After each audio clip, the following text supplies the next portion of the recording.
Alexandre, o assunto de hoje já foi de uma repercussão muito grande antes das eleições, a questão de gênero.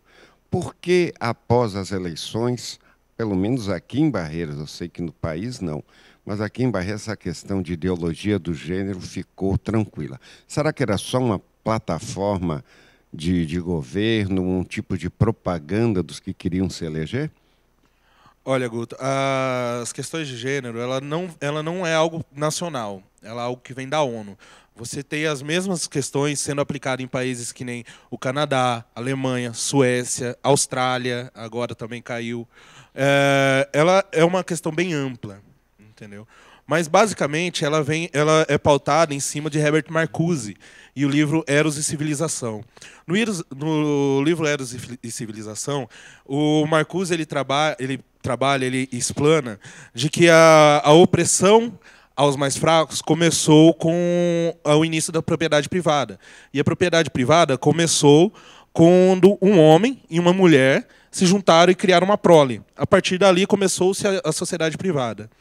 Então, você tem uma visão socialista que eles utilizam, os grandes utilizam, quem está por trás de todo esse plano, que nem George Soros, o pessoal do Bilderberg. Você tem esse pessoal manipulando toda a esquerda mundial exatamente para que seja aplicada essas questões, para que haja uma destruição, entre aspas, da propriedade privada, porque eles acabam ganhando em cima. Então, essa ideia das questões de gênero ela veio para o Brasil sobre pressão da ONU. Tá, bem no governo petista. E daí você tem o partido que nem o PSOL, que já é bem alinhado a essa questão, e eles começam a fazer pressão na Câmara dos Deputados, em Brasília, no PNE, que é o Plano Nacional de Educação. Lá pelo ano de 2012, 2013, eles começam a inserir essas questões no currículo educacional. Porque as questões de gênero elas são mais focadas para o currículo educacional, para que haja uma sexualização das crianças dentro das escolas, né? Então, o que acontece? Em 2012 e 2013, ela foi derrotada no Plano Nacional de Educação, que eles planejavam que mandassem isso de Brasília, e daí eles empurraram para os estados. Tanto é que, em 2014, ele foi derrotado em Salvador, na Câmara dos Deputados estaduais. E daí, quando viram que derrotaram no estadual, mandaram para o municipal, e daí a gente chega ao caso que nós tivemos o ano passado. Nós tivemos um gasto público, dinheiro do povo gasto, para fazer o plano municipal de educação. Só que quando a gente foi ler o plano municipal de educação, ele não passava nada mais do que uma cópia do Plano Nacional de Educação. Tanto é que você vê lá formação de 60 mil doutores, mais mestres, e não sei o que são coisas nacionais. Então você vê que o Plano Municipal de Educação foi feito uma cópia descarada em cima. E nesse Plano Municipal de Educação você tem a inserção das questões de gênero, né? Que, se não me engano, na página 142, ele fala que essas questões elas têm que ser inseridas no currículo educacional a partir dos 6 anos de idade. Então você vai começar a discutir questões de sexualidade, questão de diversidade de gênero, essa palavra, sempre que a pessoa escutar a palavra diversidade, tem que tomar muito cuidado, porque é mais uma armação. Porque eles vêm, não, nós vamos lutar contra o preconceito. Quando, na realidade, a ideia não é lutar contra o preconceito. Tá? Se fosse a ideia de lutar contra o preconceito, então você teria um currículo educacional voltado não somente para os filhos, mas para os pais também. Só que quando você debate com algum defensor dessas questões, e você fala, não, se é para lutar contra o preconceito, então vamos pegar uma fase mais velha, não 6 anos de idade, vamos pular para os 16 anos. Inclusive porque as realidades dos países e a cultura são diferentes, né?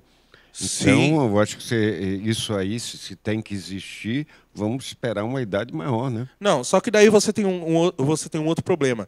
Na Carta de São José, no artigo 4 dela, ela fala que o ensino religioso e moral dos filhos deve ser feito pelos pais responsáveis ou tutores. Né? Então, isso não é uma questão para ser debatida de forma alguma dentro do colégio. Isso é totalmente contra. Isso é contra, isso vai contra os direitos Eu humanos. acho que o professor tem que ensinar, né? O Não professor tem que ensinar português, matemática, biologia. E quando... Se for falar de sexualidade, vamos falar de sexualidade do ponto biológico. Sim. Né? E não do ponto que eles querem fazer hoje em dia. Isso é uma questão. Mas isso. Então, mas isso vem isso vem de fora. Isso já está incluído nas nossas escolas. Que, se você pegar o livro Sociologia em Movimento, que é utilizado nos colégios públicos de Barreiras, abrir lá no capítulo 14, você vai ver questões de gênero. Nós temos informações de que módulos de colégio particular já têm essas questões. Nós temos denúncia de pais que chegam: "Ei, pai, o professor falou isso. Isso é questão de gênero?" O pai fala: "É." E se a professora falar de novo, fala para ela que eu vou entrar na justiça. Eu tenho casos assim que já foram relatados para a gente. E o ano passado, o Plano Municipal de Educação foi a votação com essas questões. Então, o que aconteceu? Na época eu fazia parte de um grupo chamado Endireitando Oeste Baiano, e quando nós ficamos sabendo disso, nós começamos a mobilizar as pessoas. Nós entramos em contato com a Associação dos Pastores, com a Igreja Católica, com a maçonaria, para pedir apoio para que nós barrássemos isso aqui na cidade. Então, você teve uma audiência pública que nós lutamos, a Câmara dos Vereadores, foi a maior lotação da história. Nós fizemos um abaixo-assinado, nós conseguimos quase 1.500 assinaturas, que é um marco histórico aqui na cidade também. E foi entregue à Câmara de Vereadores. E houve toda essa questão. E quando foi para a votação mesmo, a Prefeitura puxou de volta esse Plano Municipal de Educação para ser revisto. Isso foi antes das eleições. Aí entrou as questões da eleição, o Plano Municipal sumiu, e até agora nós estamos buscando informações, não sabemos há quanto andam as questões do Plano Municipal de Educação, com quem que está, o que vai ser feito, quem vai formar a banca, porque a promessa que nós tínhamos era que a banca para a formação do Plano Municipal de Educação tivesse apoio da sociedade civil, tivesse representantes da sociedade civil, coisa que não houve na primeira vez que ele foi feito. Na realidade, foi uma grande imposição, e pelo que eu entendi, o pessoal defendia isso. Não, o pessoal defende isso ferrenhamente. Tanto é que na Câmara dos Deputados você vê... os caras passaram 3 meses discutindo quanto que é a língua de um garoto e entrar na língua da boca da menina num vídeo. Você pode encontrar esses vídeos na internet, você pode encontrar todas essas informações na internet. Né? Então, você vê que é algo muito perigoso, é algo muito danoso. Você vê casos que nem professoras passando lições para crianças de 10 anos, como o que é sexo anal, o que é sexo grupal. Você vê em sala de aula ensinando a colocar camisinha. Você vê professora colocando esmalte, com desculpa de lutar contra o preconceito, colocando esmaltes na mesa e falando para a criança: não, vai usar. Aí o menino responde: não, eu não vou usar porque isso é coisa de menina. Aí a professora pergunta: quem falou isso? O menino falou: meu pai. Pois seu pai é um retrógrado. Você vê esse tipo de coisa ocorrendo. Você vê, se você entrar, por exemplo, no site do Escola Sem Partido, ou procurar no canal do YouTube Escola Sem Partido, você vai ver essas denúncias. Bem, Alexandre, a gente vê o seguinte, que esse tipo essa imposição, inclusive, como você disse, que já vem de muito longe, tem um propósito bem negativo.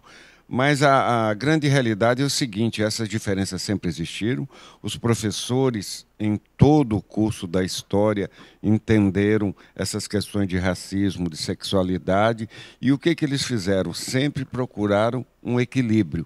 Mas, infelizmente, como você está dizendo, existe essa ideia e essa imposição que parece que toda vez que vai ao ar e que passa a ser assunto, cria toda essa polêmica, porque envolve as questões familiares, as questões religiosas, as instituições que prezam pelos bons costumes, por essa coisa toda.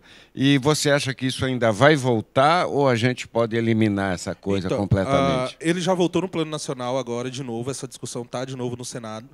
E aqui em Barreiras nós estamos atrás do Plano Municipal de Educação para saber há quantos anos, para realmente poder analisar. De que forma ele vai ser elaborado? Isso, porque é o seguinte... a maioria das pessoas que são a favor dessas questões de gênero, que falam que estão lutando contra o preconceito, quando encontram uma força ao contrário, que fala: não, isso não deve ser ensinado no colégio, não deve ser feito assim, esses assuntos não devem ser tratados assim, chamam a gente de homofóbicos, retrógrados, essas coisas. Não. Qual é o nosso ponto de vista? Não é porque você é negro, é gay, é alto, é baixo, é gordo, que você tem que ser tratado diferente. Não, você é um ser humano, você deve ser tratado e respeitado como um ser humano, independente das suas individualidades.